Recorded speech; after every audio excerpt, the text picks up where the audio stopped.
Shalom, selamat sore Bapak Ibu saudara kasih Tuhan. Hari ini Selasa 12 September, ya kita mau masuk acara dalam pesan gembala. Ya kita akan belajar sebagai kebenaran firman Tuhan. Mari kita siapkan hati kita dan kita mengawali di dalam doa. Bapa di surga, kami mengucap syukur atas segala penyertaan-Mu sepanjang hari. Engkau memberikan kami kekuatan, bahkan Engkau mencukupkan apa yang kami perlukan. Dan tiba saatnya ya Bapa, waktu yang indah ini kami mau mendengar kebenaran firman-Mu, kami mau belajar sebagai kebenaran firman-Mu. Kiranya ini akan menjadi berkat bagi kami, menjadi nutrisi jiwa bagi kami yang akan mengarahkan kami untuk hidup benar di hadapan-Mu. Di dalam nama Tuhan Yesus Kristus kami serahkan jalannya pemberitaan firman, dan kiranya Roh Kudus mengurapi hamba-Mu, menyingkapkan kebenaran-kebenaran-Mu. Dalam nama Tuhan Yesus Kristus kami berdoa dan ucap syukur. Haleluya. Amin. Bapak Ibu saudara yang kasih Tuhan, saya akan menyampaikan satu hal ya, yang ini menjadi fenomena yang kita temui ya pada saat ini ya. Akhir-akhir ini kita menemukan banyak orang ya, yang termasuk di dalamnya adalah orang percaya yang membangun ya, yang sedang membangun prestasi karirnya, yang sedang membangun usahanya, yang sedang berjuang untuk menyelesaikan jenjang akademisnya dengan sangat luar biasa. Mereka penuh gairah, mereka penuh semangat ya, dan di balik apa yang sedang dia perjuangkan, dia menyimpan satu misi, satu kerinduan. Nah, yang mau saya ingatkan adalah kerinduan apa di balik yang mereka sedang perjuangkan saat ini. Nah, ini yang perlu kita gali.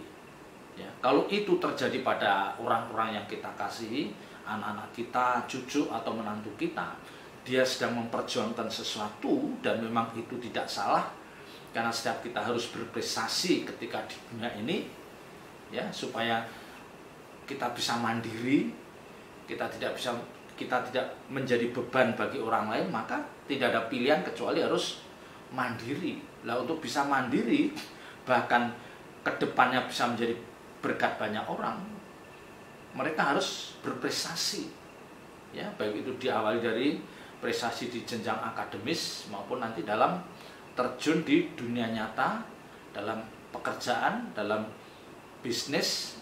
Mereka harus sukses ya, mereka tidak boleh gagal ya. Kalau toh Tuhan izinkan gagal atau kurang berhasil, kita harus bangkit ya, kita harus bangkit dengan motivasi, dengan semangat yang benar. Nah, yang saya ingin sampaikan adalah motivasi apa yang melandasi orang-orang yang kita kasihi, orang-orang percaya itu berjuang sedemikian rupa ya, seperti punya ambisi yang besar. Tetapi sekali lagi, itu tidak salah sepanjang motivasinya benar ya, sepanjang motivasinya benar. Nah ini, nah, makanya saya tidak bosan-bosan mengatakan bahwa kita harus sukses, kita harus berhasil, tetapi dibalik ya, dibalik kerinduan kita menjadi orang-orang yang sukses, di sana tersimpan tujuan maksud yang mulia dari orang-orang seperti ini, yaitu apa? Menjadi berkat bagi banyak orang. Bagaimana nama Tuhan dipermuliakan lewat keberhasilan kita ya, karena Alkitab katakan, ikatlah persahabatan dengan mempergunakan mamon yang tidak jujur ya. Mamon itu berbicara tentang materi ya, tentang uang ya. Kita mengikat persahabatan dengan uang ya, mengikat, bukan bersahabat tetapi mengikat. Artinya apa? Dengan kita memiliki keuangan yang cukup atau banyak, kita mudah untuk merangkul orang-orang ya, menolong orang yang memang perlu kita tolong, membantu orang yang dalam ya, yang hidupnya kurang beruntung.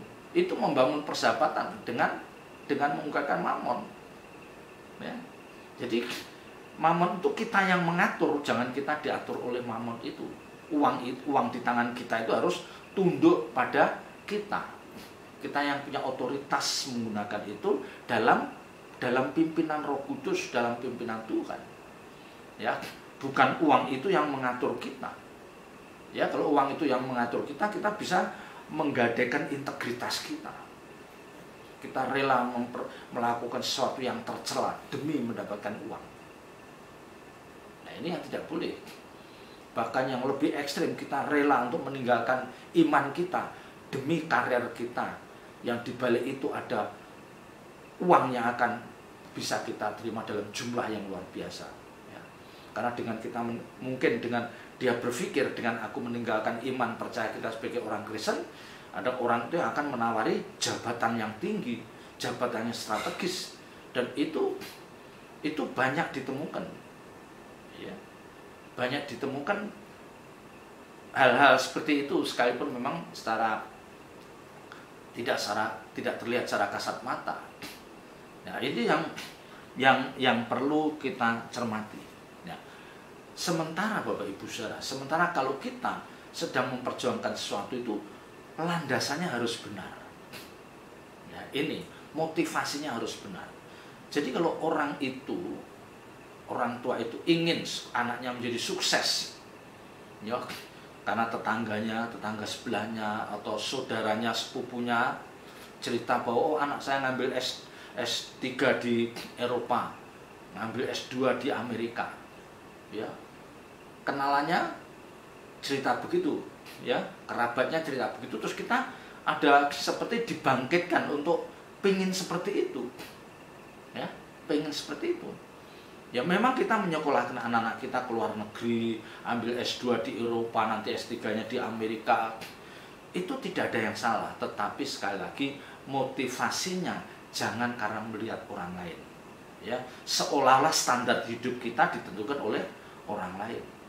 Nah, ini yang bisa membuat kita berantakan.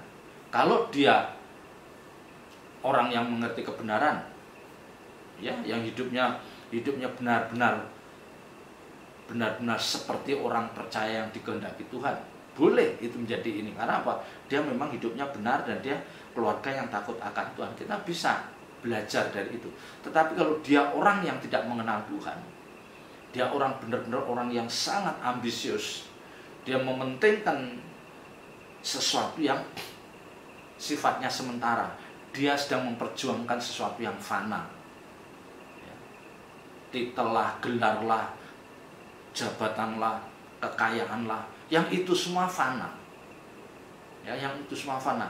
Kita boleh memperjuangkan itu, tapi landasannya berbeda, ya, motivasinya berbeda, ya, supaya aku menjadi berkat bagi banyak orang, supaya aku bisa memuliakan nama Tuhan lewat jabatan saya, lewat kekayaan yang Tuhan percayakan kepada kita, ya, itu memuliakan Tuhan. Dan setiap kita diberikan kesempatan untuk melakukan itu, ya. Makanya kalau Alkitab katakan, baik kita makan atau minum atau melakukan apa saja, lakukanlah itu untuk kemuliaan Tuhan. Jadi baik Bapak Ibu sudah menjadi bawahan, menjadi atasan, menjadi penguasa, menjadi pengusaha, bahkan menjadi orang-orang dengan profesi yang rendah, itu pun bisa memuliakan Tuhan. Kenapa tidak?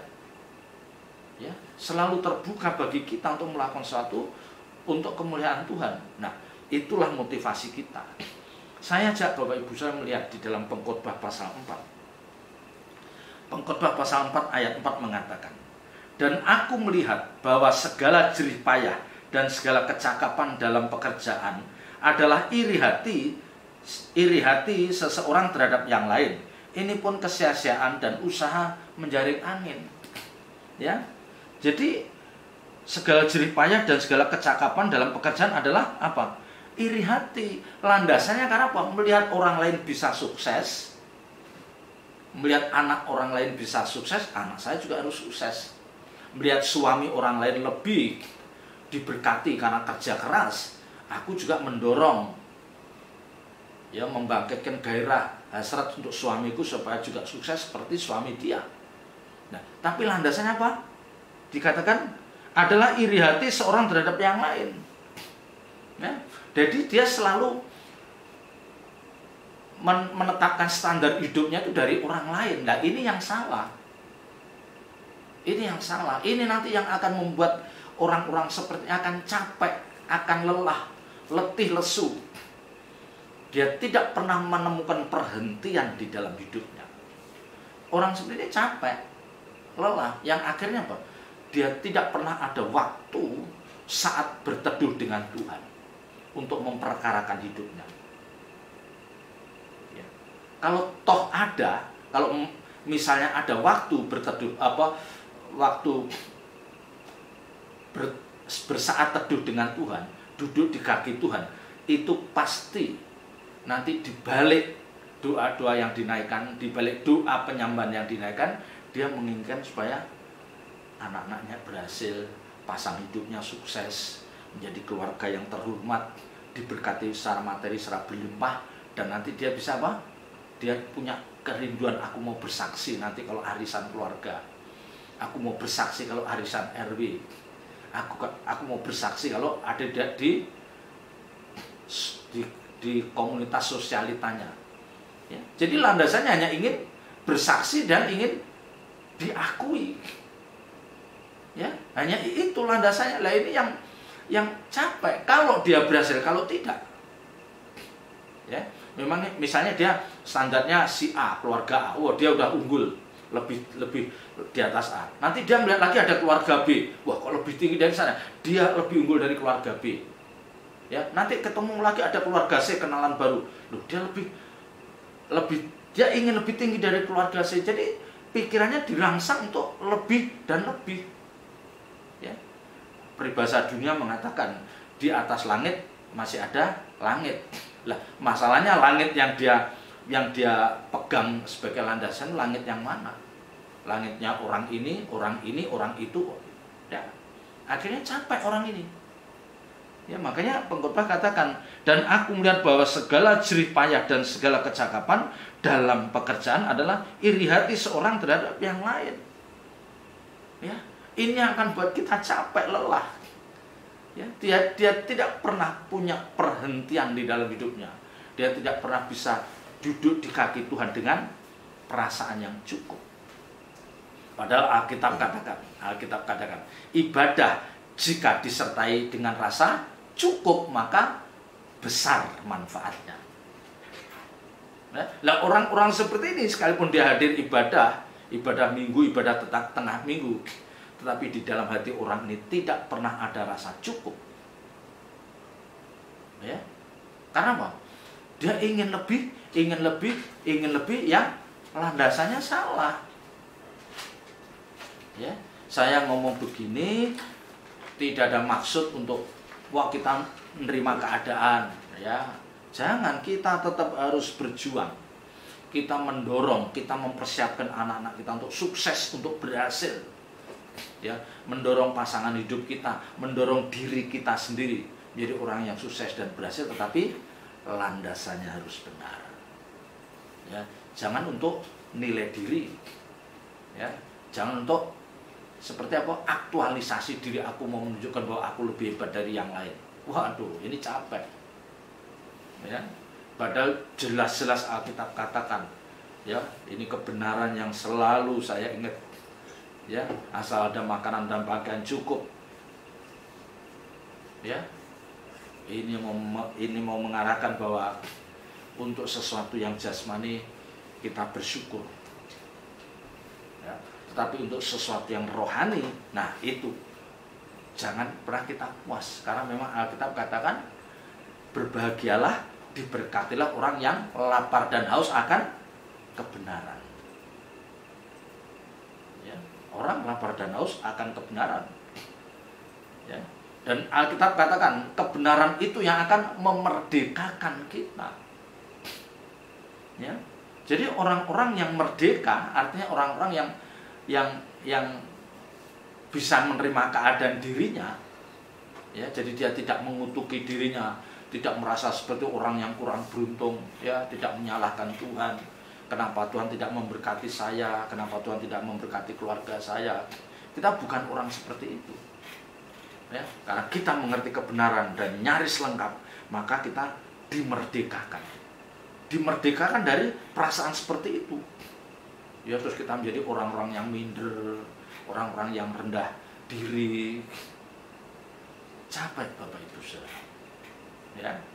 Ini harus dipahami semua orang percaya, khususnya para orang tua dan oma opa, supaya kita mengingatkan orang-orang yang kita kasihi. Kamu mengejar prestasi, kamu mengukir karir di bumi, tetapi kamu ingat landasannya harus benar.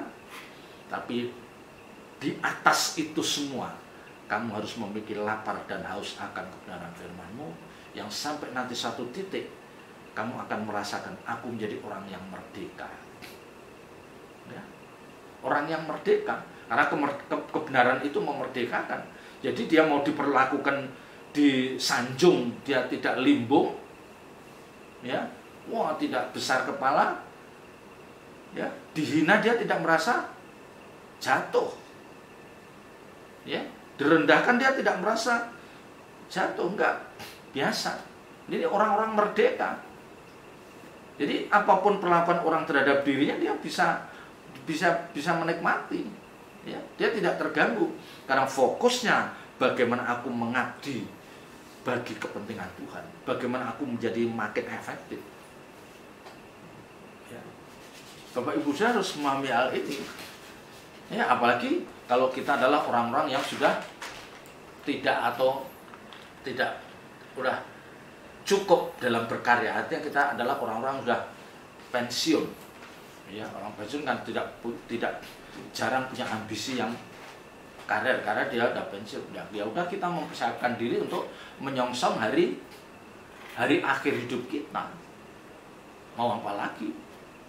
Ya, dan mengarahkan orang-orang yang kita kasihi, mengarahkan anak cucu menantu kita untuk mereka hidup dalam kebenaran firman Tuhan. Kalau kita punya pengalaman yang salah, ya, pengalaman yang kurang baik, itu kita sampaikan. Ya, jadi mungkin kita dulu waktu umur 40-45 kita pernah salah di dalam merintis karir, dalam merintis usaha, itu kita sampaikan. Ya, jadi kesaksian kita itu bukan hanya ketika kita berhasil, kegagalan kita pun juga menjadi kesaksian. Ya, biar mereka, orang-orang yang mendengarkan itu tidak mengalami seperti kita. Ya, tentu setelah kegagalan itu kita menjadi orang-orang yang bertobat. Ya, orang-orang yang bertobat. Nah, masalahnya ini yang ironis itu adalah apa? Orang-orang yang sejatinya gagal tapi dia tidak pernah bertobat. Ya, tahu ya. Sejatinya kalau dilihat dari kacamata kebenaran, dia adalah orang-orang yang gagal, tapi dia tidak pernah merasa gagal sehingga tidak merasa perlu bertobat. Ini yang repot. Ya, saya mengatakan orang yang gagal, ya, orang yang tidak berhasil itu bukan orang yang tidak diberkati secara jasmani, bukan orang yang tidak bisa memuliakan anaknya, bukan. Orang-orang yang gagal, orang-orang yang tidak berhasil, bagi kita orang percaya itu adalah ketika dia tidak menemukan jalan pulang menuju ke surga, itu gagal. Ya, dia tidak mengerti kebenaran, yang akhirnya dia tidak menemukan jalan pulang ke surga. Dia tidak tahu bahwa hidup ini pasti berakhir dan setelahnya itu adalah hidup yang sesungguhnya. Dia tidak menemukan hal ini. Dia masih menganggap bahwa dia mau hidup 1000 tahun lagi. Dia menganggap bahwa wah, umur masih lama kita hidup.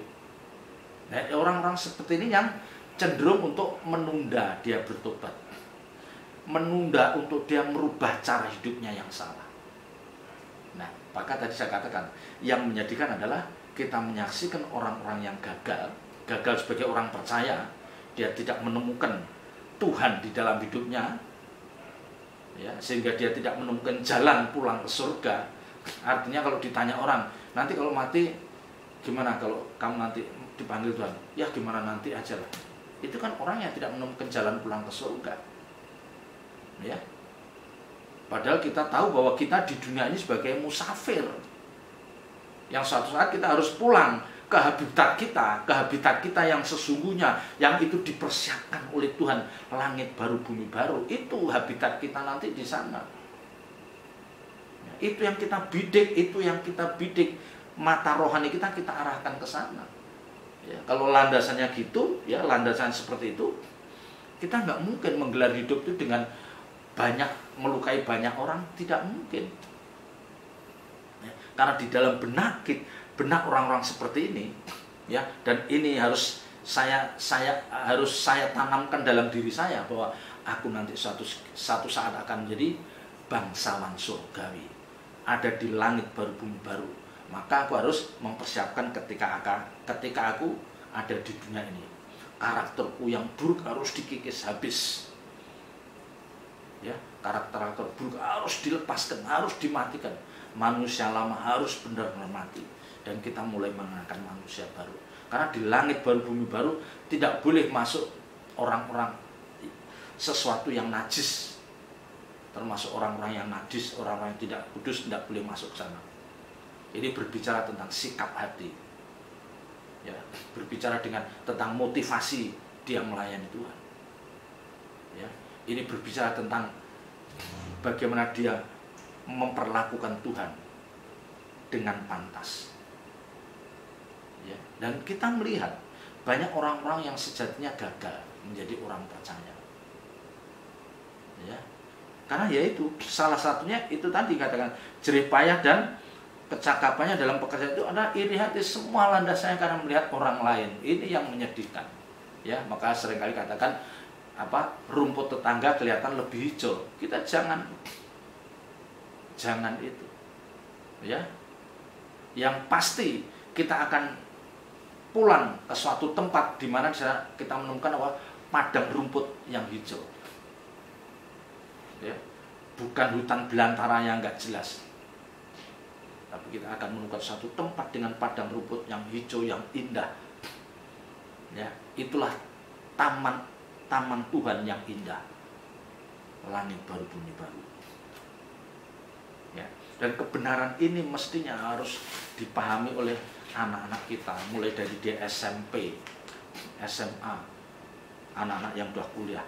Jadi nanti dia tuh benar, sama-sama berjuang merintis karir, sama-sama berjuang untuk mencapai prestasi akademis yang lebih tinggi, tapi ini motivasinya berbeda dengan yang itu.